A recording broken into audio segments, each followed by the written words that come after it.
बिस्मिल्लाहिर्रहमानिर्रहीम, अस्सलाम वालेकुम नाज़रीन, आप यूट्यूब चैनल देख रहे हैं। मैं इमरान खान हूं। सबसे पहले इमरान खान साहब के केस की अडियाला जेल में समाअत हुई। तोशाखाना 2 का केस चल रहा है और आज समाअत का दिन था। इमरान खान साहब की बहनें भी वहां पे गई, वकला भी गए और वहां पे जो है वो सहाफ़ी भी गए।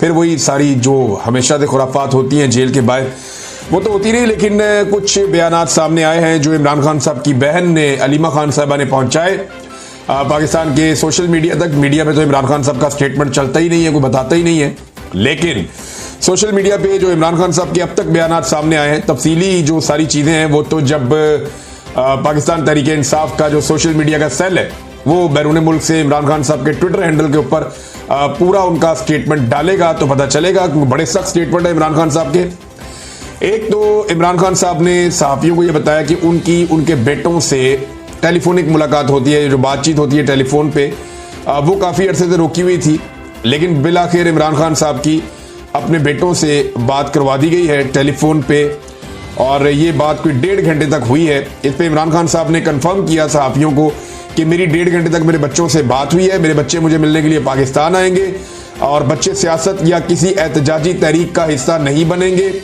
अब मुझे अखबारात भी मिल रहे हैं और टीवी की सहूलत भी दस्तयाब है, ये इमरान खान साहब ने बताया।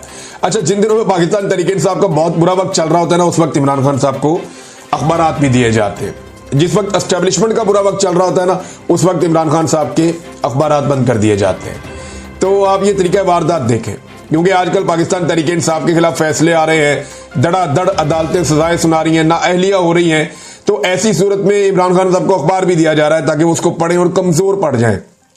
फिर इमरान खान साहब के बेटों ने जो एक यानी सीधी उंगली से घी नहीं निकल रहा था, तो फिर उन्होंने उंगली टेढ़ी की।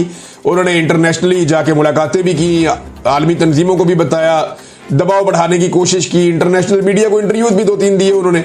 उसके बाद ऐसा लगता है कुछ इंपैक्ट हुआ है और इमरान खान साहब की उनके बेटों से बातचीत करवाई गई है। अलीमा खान साहबा ने बताया कि इमरान खान साहब के बेटों के जो नाइकॉप हैं, मैंने आपको पहले बताया था कि जिसके बाद नाइकॉप हो ना, या जो ओवरसीज पाकिस्तानी होते हैं, या जो पाकिस्तानी एक्चुअली तो वो पाकिस्तानी शहरी होते हैं लेकिन वो बाहर रहते हैं, जैसे कि इमरान खान साहब के बेटे हैं, उनके बाद पाकिस्तानी शहरियत है, वो पाकिस्तान में पैदा हुए हैं, तो उनके बाद नाइकॉप है। नाइकॉप जो है वो एक आईडी कार्ड है और वो उनके गुम गए। जिसके बाद नाइकॉप वो कंट्री में आ सकता है, लेकिन वो उनके कहते हैं गुम गए, जो अलीमा खान है उन्होंने बताया, और इस वजह से वो पाकिस्तान में अपने नाइकॉप पे ट्रेवल नहीं कर सकते। तो उन्होंने नाइकॉप के लिए अप्लाई किया कि जनाब हमें नाइकॉप मुहैया किए जाएं। अब इस प्रोसीजर में वो 1 महीना भी लगा सकते हैं, लिहाजा उन्होंने वीजा अप्लाई करने के लिए भी दरखास्त दे दी कि हमें पाकिस्तान का वीजा दिया जाए। वीजा 1 घंटे में दिया जा सकता है और वो अभी तक नहीं दिया गया। इसमें जनाब अलीमा खानम ने कहा कि वहाँ जो जमामा की फैमिली है, उनकी कोई उस सेक्रेटरी है या कोई खातून है, वो जाएंगी और जाकर पाकिस्तानी एम्बेसी से मुलाकात करके पूछेंगी कि उनके जो बच्चे हैं जमामा के, उन्हें पाकिस्तान का वीजा क्यों नहीं मिल रहा। तो ये मंडे वाले दिन वो कह रहे हैं जी प्रोसीजर अब आगे बढ़ाएंगे। अब अलीमा खान साहबा ने क्या बताया कि इमरान खान साहब ने क्या कहा। उन्होंने कहा कि आसिम मुनीर ने अपने इक़्तिदार के लिए पाकिस्तान के इदारों को तबाह कर दिया है। 26वीं आईनी तरमीम के जरिए अदलिया को हुकूमती इदारा बना दिया गया है। इलेक्शन चोरी करके चोर मुसल्लत कर रहे हैं, ये इमरान खान साहब ने कहा। फिर इमरान खान साहब ने कहा कि पाकिस्तान के इदारों की 77 साल डेवलपमेंट को अपने इक़्तिदार की खातिर तबाह कर दिया गया है। पहले मैंडेट चोरी करवाकर चोरों को पाकिस्तान पर मुसल्लत कर दिया, मीडिया का गला दबा दिया, जुडिशरी को 26वीं तरमीम के जरिए हुकूमती इदारा बना दिया। जजेस वही सजाएं दे रहे हैं जो उनके हाथ में पकड़ाई जाती हैं। उन्होंने तहरीक के हवाले से 5 अगस्त के बाद 14 अगस्त को भी बहुत अहम करार दे दिया इमरान खान साहब ने, क्योंकि अब पाकिस्तान की आज़ादी और इदारों की बहाली के लिए खड़े हैं और तहरीक में भरपूर शिरकत करने से ही आज़ादी मिलेगी। ये जनाब इमरान खान साहब का पैगाम उनकी बहन ने दिया कि 14 अगस्त को भी दोबारा पाकिस्तान तहरीक इंसाफ एक्टिविटी करेगी। और देखिए, इससे पहले इमरान खान साहब ने, मैंने आपको बताया था कि उनका टेस्ट मैच है, अब वो ये एस्टेब्लिशमेंट के साथ टेस्ट मैच खेलते जाएंगे। अब ये असाब की लड़ाई है।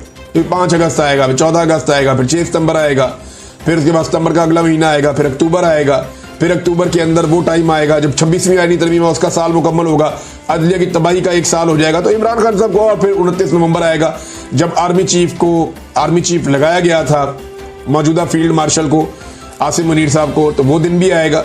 तो ये तमाम दिन इमरान खान साहब की अब तहरीक चलती रहेगी। उन्होंने अपने आप को जेल में एडजस्ट कर लिया। उनको इस बात का आइडिया है कि उनकी पार्टी किस काबिल है और वो क्या कर रही है, कौन लोग इक़्तिदार परस्त बन चुके हैं और कौन लोग जो हैं वो इमरान खान साहब के साथ खड़े हैं। अवाम की अक्सरियत इमरान खान के साथ खड़ी है और जिस दिन तक ये अक्सरियत मामलात अपने हाथ में नहीं लेती तब तक इमरान खान साहब एस्टेब्लिशमेंट के साथ जेल से बैठकर टेस्ट मैच खेलते रहेंगे। 5 अगस्त को अगर अवाम ने हल्ला मारा और जोर लगाया तो एक बहुत बड़ा इंपैक्ट अवाम क्रिएट कर सकती है और एस्टेब्लिशमेंट पे बहुत दबाव पड़ सकता है। इमरान खान ने कहा कि 77 साल बाद आज फिर वक्त आ गया है कि आज़ादी के लिए कौम निकले, इसलिए 5 की अगली तारीख 14 अगस्त है, दोबारा उस तारीख को फिर एहतजाज होगा और पाकिस्तान तहरीक इंसाफ की जानिब से किया जाएगा।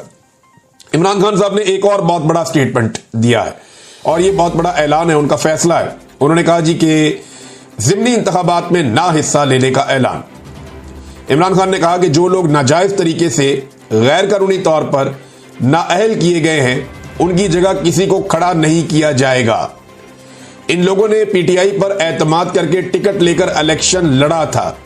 हम नाजायज तरीके से छीनी गई नशिस्तों पर ज़िमनी इंतखाबात में उम्मीदवार खड़े नहीं करेंगे। ये जनाब इमरान खान साहब ने कैटेगोरिकली कह दिया। अब ये जो दिहाड़ीबाज बैठे हुए थे ना दिहाड़ियां लगाने के लिए कि हम जाली फॉर्म 47 जारी करेंगे, अब कोई दिहाड़ी नहीं लगनी। अब जिसको पीएमएलएन ने टिकट देना है उसे चाहे 10,000 वोट लेना है वो बन जाएगा एमपी एमएलए। मौजें लग गई, 5-10 हज़ार वोट भी बहुत है। अब ज्यादा वोट ही नहीं लेने पड़ेंगे क्योंकि इमरान खान साहब ने तो बाइकआउट कर दिया। वो तो ये कह रहे हैं कि ज़िमनी इंतखाबात हम लड़ेंगे ही नहीं।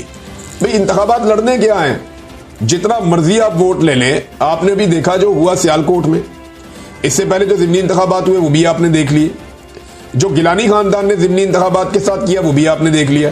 भाई जिन लोगों को 20-25 हज़ार वोट नहीं पड़ रहा है 1 लाख के मुकाबले में वो इलेक्शन जीत जाते हैं। जाली फॉर्म 47 तो पहले जारी किए जाते थे, अब जाली फॉर्म 45 भी जारी कर दिए जाते हैं। ऐसी 2 नंबरी पाकिस्तान में की जा रही है कि इससे पहले हमने कभी देखी नहीं थी।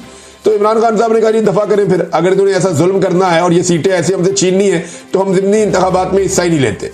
अब ये उन्होंने फैसला किया है, सोच समझ के उन्होंने फैसला किया होगा। और इलेक्शन का बाइकआउट करना या ज़िमनी इलेक्शन का बाइकआउट करना ये कोई छोटी बात नहीं होती है, बड़ी बात होती है। लेकिन एस्टेब्लिशमेंट इमरान खान साहब को बार बार हरा कर ये साबित करना चाहती है कि शायद उनकी मकबूलियत कम हो रही है।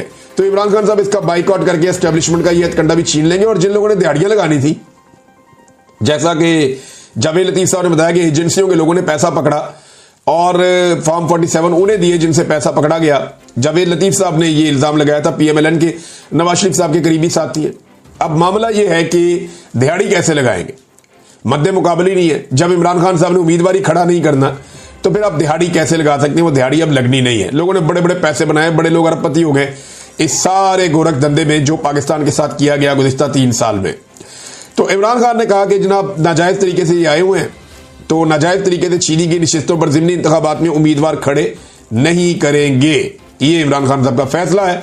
और आसिम मुनीर ने अपने इक़्तिदार के लिए सारे इदारों को तबाह कर दिया, मैंडेट चोरी करवाया और उसके बाद मीडिया का गला दबा दिया, ये भी इमरान खान साहब ने कहा। फिर इमरान खान साहब ने अली अमीन गंडापुर साहब के लिए एक पैगाम भेजा। इमरान खान ने गंडापुर को कहा कि खैबर पख्तूनख्वा में जो ऑपरेशन हो रहा है वो नहीं होना चाहिए, फौज को अपने लोगों के सामने खड़ा ना किया जाए। इसके अलावा एक और सख्त पैगाम है जो फिर सहाफियों ने रिपोर्ट किया जेल से। वो बता रहे हैं अडियाला जेल के बाहर से कि अली अमीन गंडापुर अगर ऑपरेशन नहीं रुकवा सकता तो इस्तीफा दे दे। ये बहुत बड़ी खबर है और बड़ी सख्त खबर है।